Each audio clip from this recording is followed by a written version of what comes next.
kumpongeza Mheshimiwa Rais wetu, mpendwa wetu, mama yetu Dr. Samia Suluhu Hassan kwa kutimiza miaka 4 madarakani. Hatukutana hapa kwa bahati mbaya. Wengi wamezungumza kwamba alipokuwa anaingia madarakani, watu wengi sana, hata wengine wako walikuwa wanawaza, je, litawezekana hili jambo au litawezekana? Kwa sababu tumeshakuwa na fikra siku zote ya kwamba kiongozi lazima awe mwanababa, si ndio hivyo? Tunasema hivi ataweza, itashindikana, itawezekana. Jamani, ameweza hajaweza? Ameweza. Ameweza hajaweza? Ameweza. Mpaka change inabaki. Mpaka mtu kuuliza hivi amefanya miujiza gani huyu mama? Huyu mama ameweza zaidi ya kuweza.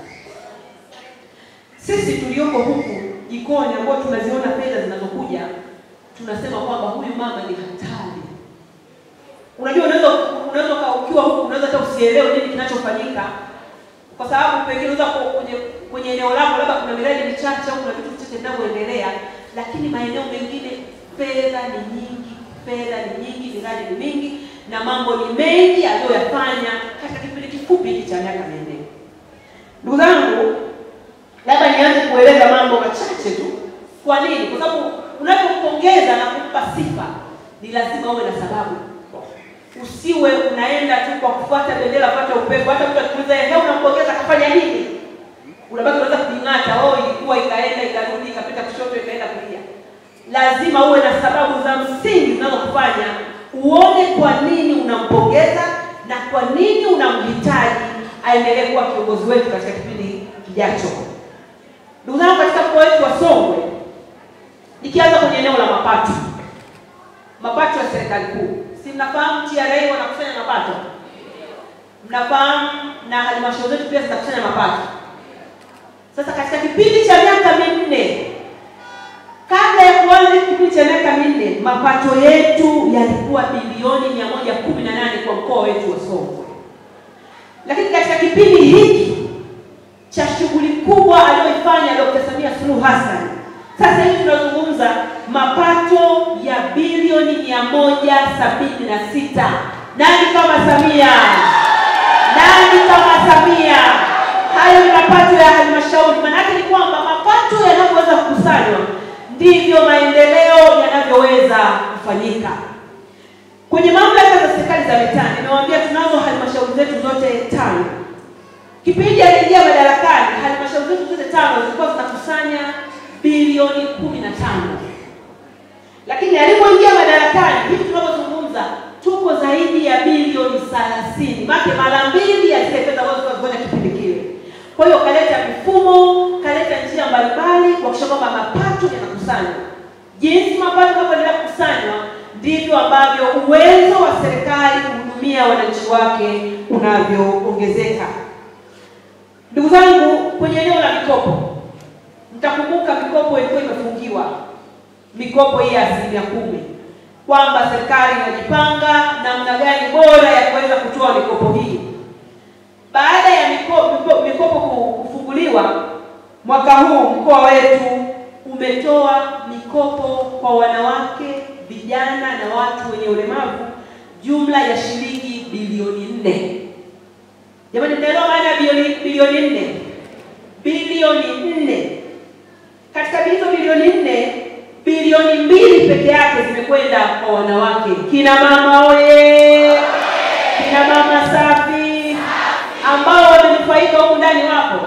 Kuna kikundi hata kimoja, kuna mtu ambaye kwenye kikundi ambaye amekopa mkopo akapata huko ndani? Wapo kina mama wanaelewa. Na sisi kwenye mkoa wetu wa Songwe tumesema hatutaki kumkopesha mwanamke shilingi 100,000, shilingi 200,000, shilingi 500,000, shilingi milioni 1, milioni 2. Hizo biashara zinapitwa na wakati. Tunataka mwanamke akikopa akope milioni 50, milioni 60, milioni 100, milioni 200 ili akafanye jambo linaloonekana. Kina mama oye! Kina mama safi! Ili mradi ukakufanya wewe uweze kujiajiri na kuajiri watu wengine. Huwezi kuajiri kwa kukopa mkopo shilingi milioni 1, haiwezekani. Tunasema kina mama wakae wabuni miradi ambayo ni mikubwa, ambayo sasa itawafanya wajiajiri wajiajiri na waajiri wengine, watu wengine. Tumeshuhudia pale Tunduma kuna kina mama wamepewa milioni 100, kuna wengine wamepewa milioni 150, kuna wengine wamepewa milioni 50, milioni 70, milioni ngapi, ili miradi inayofanyika hiyo miradi mikubwa ilete tija kwa wakina mama. Wakina mama, kama awamu hii imepita, awamu inayofuata tuendelee kujipanga, tuendelee kutroti, angalia fursa. Mkoa wetu wa Songwe unazo fursa nyingi sana, ambazo tukizikamata zile fursa, ndivyo tunaweza sasa kupata mikopo yote kutusaidia. Kina mama wenzangu, hatuwezi kuendelea, hatuwezi kuwa mbele bila kuwa na uwezo wa kiuchumi. Uwezo wa kiuchumi ndio utatuweka kuwa huru. Jamani, fedha ni fedha, shekeli ni shekeli, wasikwambie mtu. Ukiwa nazo unazo. Si ndio jamani? Tupambane tuwe huru kiuchumi, kwa sababu tayari Dr. Samia ameshaweka maelekezo mahususi wa kwamba fedha hizi ziende kwa wahusika ambao wana miradi ambayo inaonekana, wakina mama, vijana wenye ulemavu, ili kuhakikisha kwamba wanachachua uchumi wa mtu binafsi, uchumi wa jamii, lakini wanakuwa na mchango mkubwa katika pato la taifa. Kwa hiyo mimi kama mtendaji mkuu katika mkoa wetu wa Songwe, tunaendelea kusimamia mamlaka za serikali za mitaa kuhakikisha jambo hilo linatekelezeka linavyopaswa. Na kama kunaonekana kuna changamoto yoyote, kuna urasimu wowote, milango yetu ofisini iko wazi, mtufikie ili tujue changamoto iko wapi katika utoaji wa hiyo mikopo, basi kila anayestahili kupata aweze kupata. Kama sio kwa awamu hii, basi apangiwe kwa awamu nyingine, lakini lengo ni kukomboa uchumi wa mwanamke. Hiyo ni kwenye eneo la mikopo. Kwenye miradi ya maendeleo, tangu ameingia madarakani Mheshimiwa Rais, katika kipindi hiki cha miaka 4, mkoa wetu umepokea jumla ya shilingi bilioni 712 katika kutekeleza miradi ya maendeleo mbalimbali kwenye sekta mbalimbali, sekta ya elimu, sekta ya afya, sekta za uchumi na uzalishaji, barabara, maji, miundombinu mbalimbali katika mkoa wetu wa Songwe. Kwenye eneo la elimu peke yake, alipokuwa ameingia madarakani, tulikuwa na shule za msingi 452, lakini sasa tunazungumzia shule 530 katika mkoa wetu wa Songwe. Lakini miradi ya maendeleo katika elimu msingi, jumla shilingi bilioni 16 imekuja kwa ajili ya kutekeleza miradi mbalimbali na utekelezaji wa elimu bila malipo. Kwa bilioni 12 uendeshaji wa shule elimu bila malipo katika shule zetu zote za msingi. Lakini shule za sekondari tumepata bilioni 54, ambayo ndani yake bilioni 39 ni miradi ya maendeleo, lakini bilioni 15 ni utekelezaji wa programu ya elimu bila malipo. Sababu na hilo, kuna shule maalum ya kanda, wala sio shule ya mkoa, ni shule ya kanda, yani kanda ya nyanda za juu kusini, wakina Mbeya hao, Songwe yetu wenyewe, Rukwa, Katavi, zote hizo mikoa yote hiyo, fedha zinakuja shilingi bilioni 4 katika halmashauri ya wilaya ya Mbozi kwa ajili ya kujenga shule ya wavulana ya watoto wetu wa kiume wote wa kanda hizi zote. Kwa hiyo maana yake ni kwamba kwa kufanya hivi, Mama Samia hajaweka tu kwamba anafanya kwa watoto wa kike tu basi kwa sababu yeye ni mwanamama. Watoto wa kiume nao ni wa muhimu sana kuhakikisha kwamba wanasimamiwa, kuhakikisha kwamba wanasoma vizuri na kukaa vizuri. Kwa hiyo shule ya kanda inajengwa hapa na fedha zimeshakuja na taratibu za ujenzi zinaendelea. Chuo cha VETA kule kwenye eneo hilo, chuo cha VETA kinaendelea kujengwa, kinaendelea vizuri na muda sio mrefu kitakuja kukamilika na kitaendelea kutoa huduma kwenye maeneo yetu. Lakini kwenye eneo la afya, vituo vya kutolea huduma vilikuwa 205 walikuwa wanaanza huduma za afya.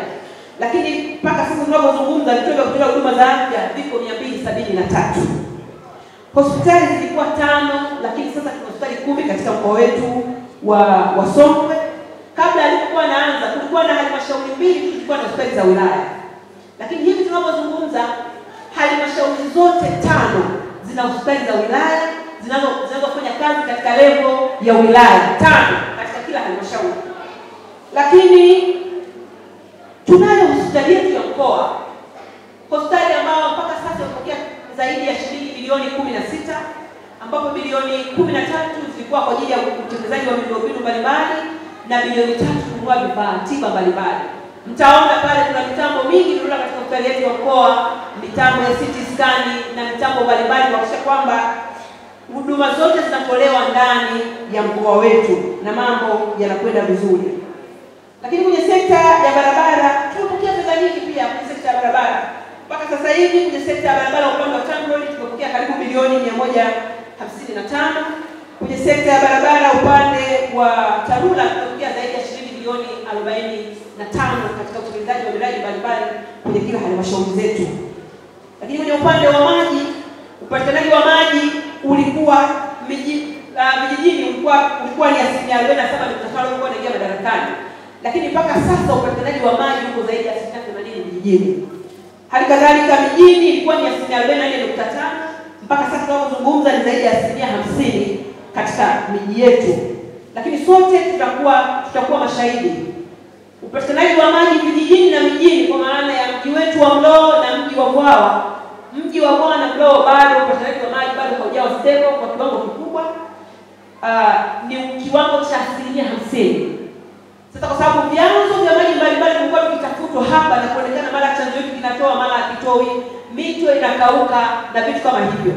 Serikali ya Dr. Samia Suluhu Hassan imeelekeza Wizara ya Maji kuja kutekeleza mradi mkubwa wa maji ambao una zaidi ya shilingi bilioni 100 ambao alikuwa anaelezea kwenye kituo wetu wa UWT mkoa, ambao utatoa maji Mto Momba, watayapanga maji pale, mabomba yatajengwa kwenda kwenye eneo la juu kabisa kule, ambapo sasa kutoka kule wataleta maji kuja Tunduma, kuja Mlowo, kuja Vwawa. Sasa kwa tunapopita Ihanda hiyo kote kule kutakuwa kunapatikana maji ya uhakika. Hivi tunapozungumza mkandarasi yuko site anaendelea na kazi. Na mradi ule bilioni 100 sio fedha kidogo, fedha nyingi, na ndio maana kuna sherehe kubwa ya kuzindua ule mradi. Kwa hiyo mradi unapokuja kukamilika, tutakuwa na maji ya ziada katika mkoa wetu wa Songwe. Miji hii haitakuwa na shida kabisa. Lakini pamoja na hayo, Dr. Samia hajaacha ule mradi. Wakati mradi huo unaendelea, kuna miradi midogo mingi ambayo inatekelezwa na mamlaka zetu za maji kuhakikisha maji yanapatikana kwenye maeneo yetu kwa kiwango kikubwa. Kwenye sekta ya umeme, ndugu zangu, sote ni mashahidi kwamba vijiji vyetu vyote vimefikiwa na umeme. Bado sasa hivi kuna mikoa ambayo vijiji vyote havijafikiwa na umeme, lakini mkoa wetu umependelewa kwa viwango vikubwa. Mkoa wetu vijiji vyote vina umeme. Tuna changamoto kwenye level ya vitongoji. Na hivi miradi tunayoendelea kutekeleza inaendelea kupeleka umeme sasa kwenye vitongoji vyetu. Na mpango wetu sasa ni kufikia vitongoji vyote ili tuweze kufikiwa umeme, wananchi waweze kufanya shughuli zao mbalimbali. Lakini kwamba tuna changamoto ya kukatika kwa umeme. Na hii ni kwa sababu umeme tunaopata katika mkoa wetu wa Songwe, nimewaambia mkoa wetu sisi ni mchanga, ni mkoa wa mwisho kutengenezwa. Kwa kuna vitu vingi ambavyo bado hatujaanza kujitegemea. Umeme wetu tunaotumia, tunatumia substation, yani ile station inayopokea umeme mkubwa, tunatumia station ya Mwakibeta iko Mbeya. Kwa hiyo wakusafirisha ule umeme uje mpaka ufike huku, kuna mapoteo, kuna njia miundombinu inaharibika na vitu kama hivyo. Kwa hiyo umeme unafika unakuwa changamoto, na umeme unakuwa na changamoto katika kila mahali. Umeme unapokatika haimaanishi kwamba hatuna umeme. Umeme upo, changamoto ndio miundombinu. Dr. Samia baada ya kuliona hilo, ameelekeza Wizara ya Nishati kutengeneza substation. Tusiendelee kutumia ile ya Mbeya, itengenezwe substation ambayo itakuwa inatoa umeme humu ndani ya mkoa wetu wa Songwe. Na hivi tunapozungumza, Dr. Samia kashatoa fedha, mkandarasi yuko site, anajenga substation Mkangamo pale. Ukienda kule mbele ya Tunduma kule, utakuta substation kubwa inajengwa. Fedha nyingi, Dr. Samia kaja bilioni 34 zitatolewa pale kwa ajili ya kujenga substation. Na mkandarasi akikamilisha, umeme wetu utatoka substation ile na kugawiwa katika maeneo yetu yote. Hatutakuwa na changamoto ya kukatika kwa umeme. Na sisi tumesema watakapokuja kukamilisha huo mradi, maana yake sasa utakwenda kwenye hatua ya pili ya uhamasishaji mkubwa wa ujenzi wa viwanda, hasa vya kuprocess mazao ambayo tuko nayo ili kutengeneza ajira za vijana wa mkoa wa Songwe. Kina mama oye! Kina mama safi! Dr. Samia oye! Kwa kuwa njia ya kusafirisha umeme pia imechoka, Dr. Samia akatoa fedha ya kujengwa kwa laini kubwa ya umeme inayotokea Iringa inakuja hapa kwetu na inakwenda mpaka Sumbawanga. Kwenye substation ile ya Mkangamo inayojengwa, umeme utakaotoka pale mwingine utauzwa kwenda Zambia, kwa sababu tutakuwa tuna umeme uliopitiliza ambao umeme ni mwingi. Kwa hiyo ndugu zangu kina mama, haya mapito madogo madogo yaliyoko hapa chini tuendelee kuyavumilia. Mwenyezi Mungu atusaidie na tuendelee kumwombea Dr. Samia ili miradi ile ikamilike, ili na sisi Wanasongwe tuipate ile faida ambayo anatamani Mheshimiwa Dr. Samia tuweze kuipata.